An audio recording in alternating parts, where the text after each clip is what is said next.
क्या है? फसल एवं भंडारण के प्रमुख कीट। ठीक है, अब हमने इसमें पढ़ना है कि फसल, और जैसे हमारी फसल में भी कीट लग जाते हैं और भंडार करते हैं अपन फसल का बाद में, तो उसमें भी क्या लग जाते हैं? कीट। तो सबसे पहले हम समझते हैं कि कीट विज्ञान किसे कहते हैं। कीट विज्ञान किसे कहते हैं? तो किसे कहते हैं कीट विज्ञान? तो जंतु विज्ञान की वह शाखा, जंतु विज्ञान की वह शाखा जिसमें कीटों का क्या किया जाता है? अध्ययन किया जाता है। कीटों का क्या किया जाता है? अध्ययन किया जाता है। उसको क्या कहते हैं? कीट विज्ञान कहते हैं। किसका किया जाता है? जंतु विज्ञान की, जंतु विज्ञान की वह शाखा जिसमें कीट विज्ञान जिसमें क्या करते हैं अपन? कीटों का क्या करते हैं? कीटों का अध्ययन करते हैं। कीटों का अध्ययन करते हैं। उसी को क्या कहते हैं अपन? कीट विज्ञान कहते हैं। क्या कहते हैं? बिल्कुल सीधी परिभाषा है, जंतु विज्ञान की वह शाखा जिसमें कीटों का अध्ययन किया जाता है, उसे क्या कहते हैं? कीट विज्ञान। उसमें उसके जनन का भी, कैसे रोग फैलाते हैं, उसकी शारीरिक संरचना का, उसका क्या करते हैं अपन? अध्ययन करते हैं। उसको क्या कहते हैं? कीट विज्ञान कहते हैं। ठीक है, अब हम देखते हैं कि ये कौन से संघ में आते हैं कीट? संघ में, तो इसका संघ है, कीटों का संघ है आर्थ्रोपोडा। कौन सा है? आर्थ्रोपोडा। वर्ग कौन सा है इसका? तो वर्ग है इसका इंसेक्टा। क्या है? इंसेक्टा। तो इस इंसेक्टा वर्ग के अंतर्गत कौन आते हैं? कीट आते हैं। संघ कौन सा है इसका? आर्थ्रोपोडा।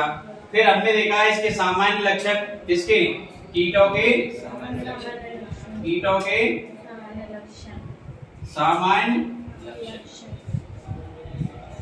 लक्षण। तो इसके सामान्य लक्षण क्या है?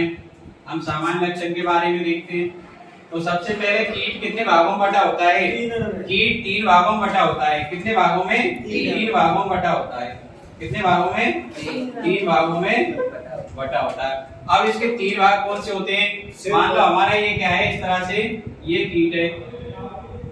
क्या है? कीट है। ठीक है, अब एक तो इसका कौन सा होता है? ये तो होता है सिर। कौन सा होता है? सिर। और जो उसका ये इससे पीछे वाला हिस्सा होता है, इसको क्या बोलते हैं? वक्ष। क्या बोलते हैं? वक्ष बोला जाता है। और जो पीछे वाला हिस्सा होता है उसको बोलते हैं क्या? उदर। क्या बोलते हैं अपन इसको? उदर बोला जाता है। ठीक है, ये हमें इसके कितने भाग होते हैं? 3 भाग होते हैं। ठीक है, अब हम इसको साफ कर दे। कीट विज्ञान ये आपके समझ में आ गया? कौन से संघ में आता है? आर्थ्रोपोडा में आता है। वर्ग कौन सा है इसका? इंसेक्टा। अब कीटों के हम क्या पढ़ रहे हैं? सामान्य लक्षण।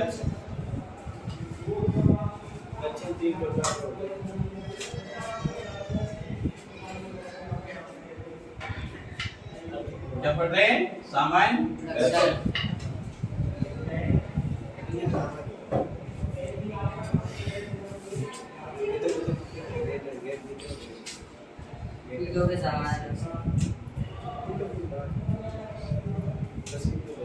सामान्य लक्षण। तो हमने देखो कीट कितने भागों में बटा होता है? 3 भागों में। कितने भागों में? 3 भागों। कौन कौन सा? पहला कौन सा था? सिर। कौन सा था? सिर। दूसरा वक्ष। और तीसरा कौन सा था? उदर। यही था नहीं? उदर। ठीक है, अब सिर में कितने खंड होते हैं? 6 खंड होते हैं। सिर के कितने खंडों में बटा होता है? 6 खंडों में बटा होता है। कितने खंडों में? 6 खंडों में बटा होता है। वक्ष कितने खंडों में बटा होता है? 3 खंडों में बटा होता है। कितने खंडों में? 3। और उधर भाग कितने खंडों का बना होता है? 11 खंडों का। कितने खंडों का? 11 खंडों का। तो कीटों में टोटल कितने खंड होते हैं? 20। देखो 6 और 3 9, 9 और 11 कितने हो गए? 20 खंड। कितने हो गए? 20 खंड हो गए।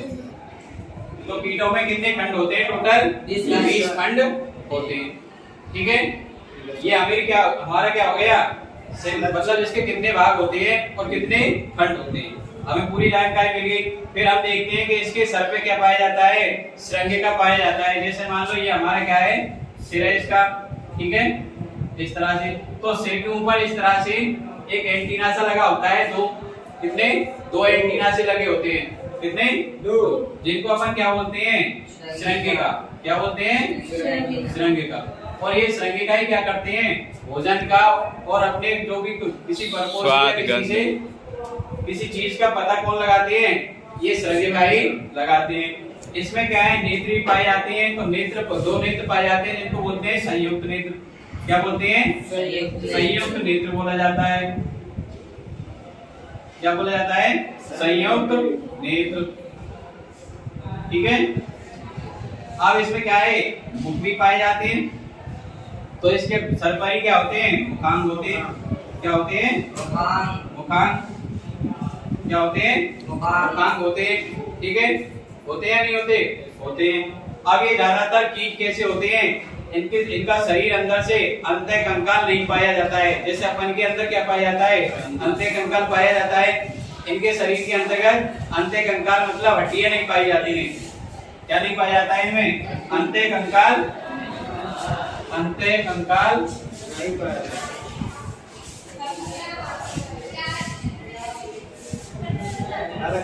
अंतःकंकाल नहीं पाया जाता, अंतःकंकाल नहीं पाया जाता। तो इनमें देखो, आपने देखा होगा इनके बाहर एक आवरण होता है। इनके जितनी भी कीट हैं, इनके ऊपर क्या होता है, एक आवरण होता है। तो इनके ऊपर कौन सा बाह्य आवरण पाया जाता है। क्या पाया जाता है, बाह्य आवरण पाया जाता है, जो किसका बना होता है, काइटिन प्रोटीन का बना होता है। किसका बना होता है वो आवरण, काइटिन प्रोटीन का बना होता है। और देखा है आपने, देखो ये इतना हो गया, ठीक है। कितने भागों बटा होता है, 3 भागों में। सिर, वक्ष और उदर। सिर में कितने खंड होते हैं, 6 खंड होते हैं। वक्ष में 3 खंड होते हैं। उदर में 11 खंड होते हैं, ठीक है। और इसमें क्या है, संयुक्त नेत्र पाए जाते हैं, 2 श्रृंगिका पाई जाती है। और इसके सर पर ही क्या होते हैं, मुखांग पाए जाते हैं। इसके ऊपर क्या है, इसके शरीर में अंतःकंकाल नहीं होता है। और इसमें बाह्य कंकाल पाया जाता है, जो किसका बना होता है, काइटिन प्रोटीन का बना होता है। अब इसमें देखा होगा आपने, नर और मादा अलग अलग होते हैं दोनों। नर अलग होता है और मादा अलग होता है, ठीक है। क्या होता है, नर अलग होता है और मादा कैसे होते हैं, अलग अलग होते हैं। कैसे होते हैं, अलग अलग होते हैं। तो ये कैसे प्राणी हुए, एक लिंगी। कैसे हुए प्राणी, एक लिंगी प्राणी हुए, ठीक है। और इनमें क्या पाई जाती है, जैसे निषेचन होता है। निषेचन होने के बाद इसमें भ्रूण बनता है। भ्रूण के बाद इसमें क्या पाया जाता है, कायांतरण पाया जाता है। भ्रूण के बाद क्या पाया जाता है, मान लो ये क्या करेंगे, निषेचन करेंगे। निषेचन के बाद युग्मनज बनेगा, युग्मनज से भ्रूण। और भ्रूण में क्या पाया जाता है, कायांतरण। क्या पाया जाता है, कायांतरण। और कायांतरण हमारा होता है कितने प्रकार का, 2 प्रकार का। कितने प्रकार का, 2 प्रकार का कायांतरण होता है।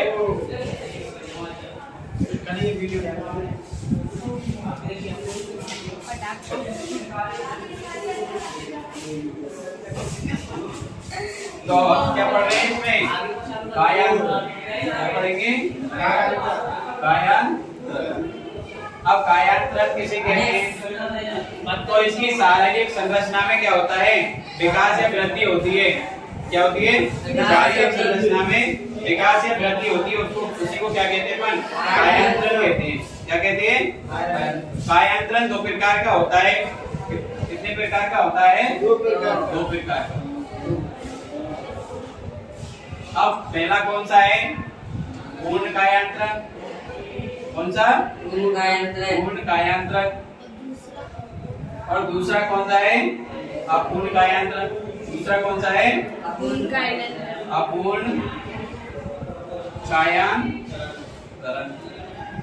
अब देखो, पूर्ण कायांतरण में तो क्या होता है, जितने भी कीट हैं उनके जीवन चक्र में 4 अवस्था पाई जाती है। कितनी अवस्था पाई जाती है, पूर्ण 4 अवस्था। कितनी, 4 अवस्था। अब 4 अवस्था कौन कौन सी है, तो देखो पहली है अंडा, कौन सी है?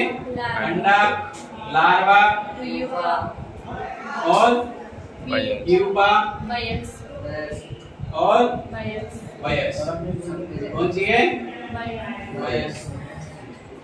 ये चार अवस्था पाई जाती हैं, तो वो तो कौन सा हो गया? पूर्ण कायांतरण। कौन सा हो गया? पूर्ण कायांतरण हो गया, जिसमें ये चारों अवस्था पाई जाती है, अंडा, लार्वा, प्यूपा और वयस्क। तो जब तक कौन सा हो जाएगा? ये पूर्ण कायांतरण हो जाएगा। अब पूर्ण कायांतरण में क्या होता है? इसमें तीन अवस्था पाई जाती है। कितनी अवस्था? तीन अवस्था। अंडा, कितनी अवस्था पाई जाती है? तीन अवस्था। पहली अवस्था कौन सी होती है? अंडा, शिशु और वयस्क। ये तीन अवस्था पाई जाती है, तो उसमें कौन सा हो जाता है? अपूर्ण कायांतरण हो जाता है। ठीक है, ये हमने आपको कोई दिक्कत हो इसमें तो बता दो। यहाँ तक बिल्कुल समझ में आ गया होगा।